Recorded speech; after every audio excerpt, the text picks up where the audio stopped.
చాలా సింపుల్ ఇంగ్రీడియంట్స్తో చాలా రుచిగా బీరకాయ టమాటో కూర మీరు ఎప్పుడైనా ట్రై చేశారా?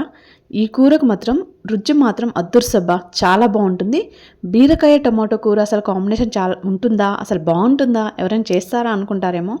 బీరకాయ టమాటో కర్రీ ఎప్పుడు చేసే స్టైల్ కాకుండా ఇలా డిఫరెంట్గా ట్రై చేయండి.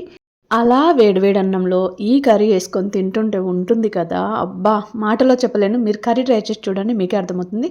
ఈ కర్రీ ఎలా ప్రిపేర్ చేయాలో చూద్దామా? Hi friends, welcome to Sangeetha kitchen and vlogs. అందరు ఎలా ఉన్నారండి? 2 డేస్ అవుతుంది లాంగ్ వీడియో అప్లోడ్ చేయక. బోనాలు కదా, వీడియో చేయలేకపోయాను అనమాట లాంగ్ వీడియో. దీనికోసం ముందుగా లేత బీరకాయలు తీసుకోవాలి. ఇయర్ చిన్న చిన్న పీసెస్గా కట్ చేసుకోవాలి. పైన చెక్కు తీసుకొని తర్వాత టమాటాలు కూడా ఒక 2 తీసుకొని అవి కూడా చిన్న పీసెస్గా కట్ చేసుకోవాలి. ఒక మీడియం సైజ్ ఉల్లిపాయ కట్ చేసుకోవాలి. అలాగే ఒక 10 వరకు పచ్చిమిర్చి కూడా తుంపి వేసుకోండి. కొంచెం పసుపు వేసుకోండి. అలాగే కళ్ళ ఉప్పు కూడా వేసుకోవాలి. ఈ కర్రీలో రాళ్ళ ఉప్పు మాత్రమే వేయాలని ఏం లేదు, సన్న ఉప్పు అయినా వేసుకోవచ్చు. మీ టేస్ట్ సరిపడా చూసి వేసుకోండి. అలాగే చిన్న గ్లాస్ వాటర్ వేసేసుకోండి.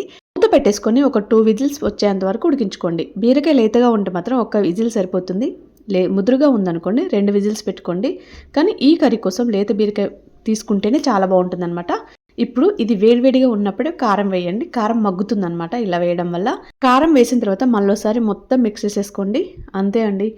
ఈ కర్రీని ఇలా చేసిన తర్వాత దీన్ని తాలింపు పెట్టేసేయండి. నిజంగా చెప్తున్నాను, డిఫరెంట్ టేస్ట్గా ఉంటుంది, చాలా బాగుంటుంది. ఎప్పుడు చేసే కర్రీ కాకుండా ఇలా డిఫరెంట్గా ట్రై చేయొచ్చు అనమాట.